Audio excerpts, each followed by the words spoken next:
Hello there. Welcome back again. Today we are going to proceed and continue with the discussion that we had about the first time homeowner or the first time landowner. Well, basically, this is someone who is investing in real estate as a first time person in terms of land ownership or buying a house. And in the last video, we looked at the first five critical aspects that you need to consider as you do that. And of course, we looked at you defining your budget. We also looked at you trying to basically improving your creditworthiness as part of that process. Then we also encouraged you to basically save for the upfront costs, being an item number 3.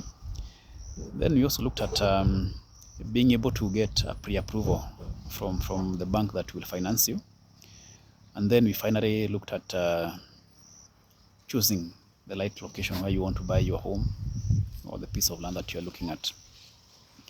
So before we continue to the next 5 items that you need to look at, take a minute, get into subscription, you subscribe my page, do like it, and also share to your colleagues that are able to reach out more people in terms of discussing matters due diligence. Back to the processes. So the sixth process that you need to consider or look at the first time homeowner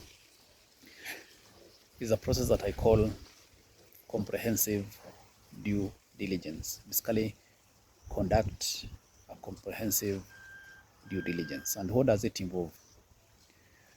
Basically, before purchasing that apartment, that piece of land, verify the documentation. Basically, get the ownership documents. Check the authenticity of the title by doing a land search from the lands office. Okay. Also check for land rates and rent clearance. That's both from the county offices and at the land offices.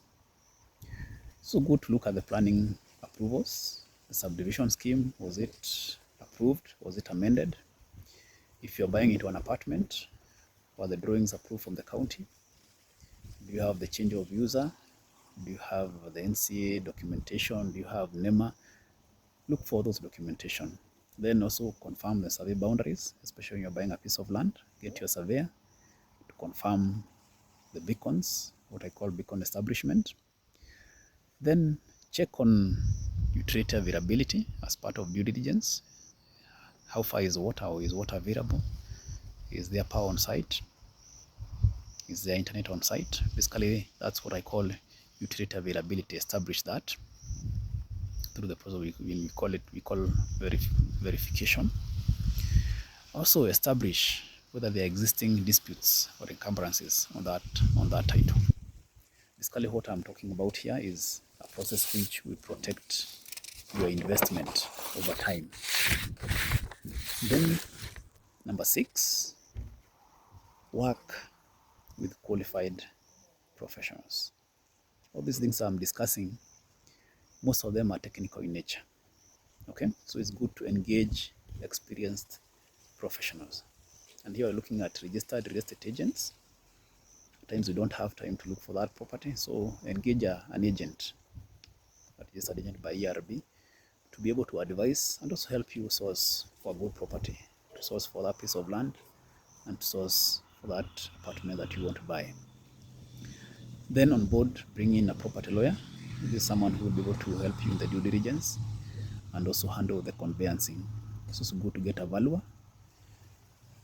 so that you're able to confirm the price the seller gave you, so that you're able to establish what is the prevailing selling price of a particular neighborhood. If it's a piece of land, if it's an apartment and you're looking for a mortgage, again the bank will require you to have a valuer on board.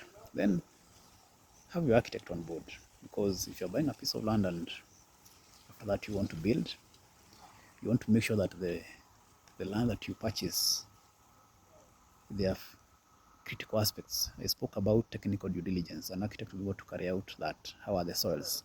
How is the slope? Okay? So at least as you buy into that plot, you are sure that the kind of soils will support the house that you want to do, the slope, how expensive will it be to put up a house in a slope, of course you can do one, but it will be more expensive than doing on a flat ground. How is the drainage? So these are things the architect will be able to sort you out. Also get your surveyor. The surveyor will be able to reestablish the beacons, as I spoke earlier on the due diligence process. Then also get a quantity surveyor for your BQs, a structural engineer for your structural drawing, a mechanical and electrical engineer for your services drawings. Then item number 7 that you need to check is inspect the property thoroughly. Whether it's a piece of land that you're buying or an apartment, do a site visit. Visit where the property is. And why you do thorough inspection, number 1 is to establish any structural defect. If it's a building, are there observable cracks on that building? Roof condition. How is the roof? If it's a flat roof, is the water being drained? Are there drainage points? Okay, and these are things you can do through your consultants. The plumbing. Okay, are there leakages on the wall? Okay, are the taps in place? Are all things, all plumbings fixed? Are they all in place? If it's a piece of land that you're buying, how far is the water connection point? Okay, electrical installation is critical to inspect. Okay, were the bills paid before you buy a house? Were the previous bills paid up? Or you buy a house and then you find 100 million or 100,000 worth of a bill, power bill, because maybe the contractor was using power from your unit. So you inspect that all the bills have been paid on the power. Then check on drainage. And this would occur more when you're buying a piece of land. How is the drainage? Is it a flat land? And if it is flat, how will you drain the water to the road? Is the land waterlogged? And you're able to see, even by visual observation, is there water stagnation? It means there is a challenge on the drainage. If it's a slope, how is the slope? Is the road upstream, or is the road uphill or downhill? How will you drain your water from the house if the road is uphill? Okay, it's good to check that. And if the slope is steep, how is your neighbor downstream? Will they allow you to drain to the other lower side? Okay, how are the security features? If it's a gated community, how is the boundary wall? How is the gatehouse? How are they manning the gate? Those are things you're able to check by visual inspection. Okay, and then overall, if it's an apartment, a ready house, how is the quality of the finishes that would appear on that building? And as I said earlier, kindly work with professional consultants. Then number 9, sorry, kindly understand the purchase agreement. So these are some of the documents you'll ask the developer to send you. Always ask for a draft sale agreement. Always ask for a draft offer letter, so that at least you're able to understand what are the parameters. Okay, and the first thing that you inspect in a draft sale agreement is the payment terms. If you're buying a property that is within 90 days, how is the distribution of that payment? If you're buying from the bank, how do they capture that aspect of financing from the bank? Then we have completion timelines. Okay, then we have penalties in case you don't pay within the timelines. How will the penalties be? Okay, or what is the recourse in case you don't proceed with that transaction?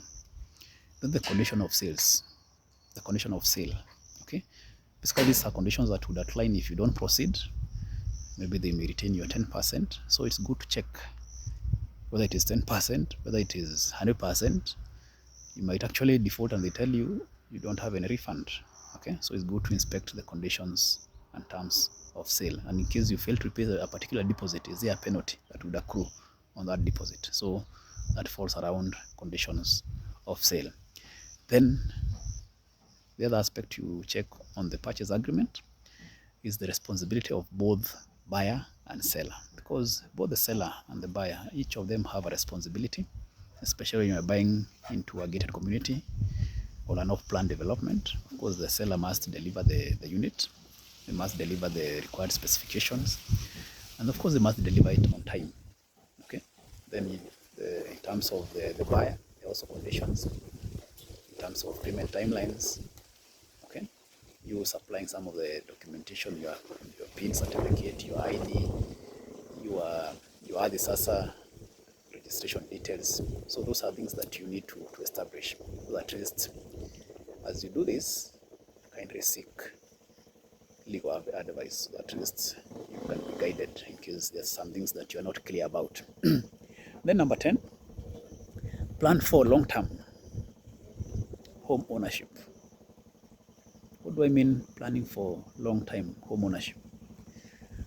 This is basically what we call the life cycle, or what I would call estate management. Whether you've bought a piece of land, plan for future development. If you are going to build a home, if you are going to lease the plot, if you are going to do a boundary wall, plan for that. Okay. The first thing that you plan for is maintenance. Of course, as of the plot, you need to keep it clean from bushes. Maybe you may want to do a boundary wall. If it's a house, maintenance will come in place, paint work over time. And if you bought into an apartment, how do they sort out common utilities? Maybe the lift, the staircases, the lighting in common areas. How are those maintenance done? You need to understand that. Okay. Then we have insurance. It's always good to have an insurance on your property in case of fire, in case of unforeseen damages on that building. So plan for your insurance. Also plan for utility bills. Here you have power bills, we have water bills, we have security bills. Make sure all those things are catered for the life cycle maintenance of that home that you've been able to acquire or build. Then property taxes or rates. Of course, anytime you buy a piece of land in a neighborhood, especially in the municipality, you must pay rates every year. So make sure that your rates are up to date, as well as the land rent. Then the security. Okay. Have you put your CCTVs in place, manned gates, security? So rapid responses, how are that? Those are things you need now to plan on the long term in terms of your home ownership.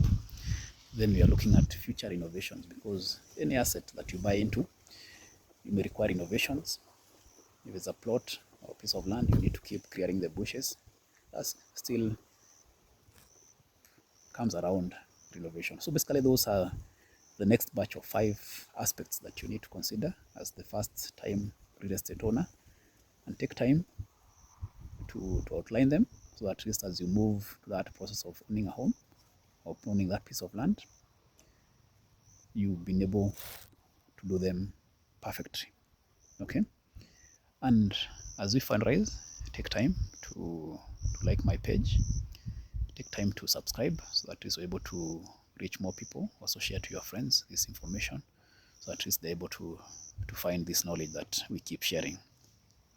So finally, careful financial planning, professional guidance, and thorough due diligence will significantly reduce risk and help you build long-term wealth through property ownership. Asante sana. See you in the next video.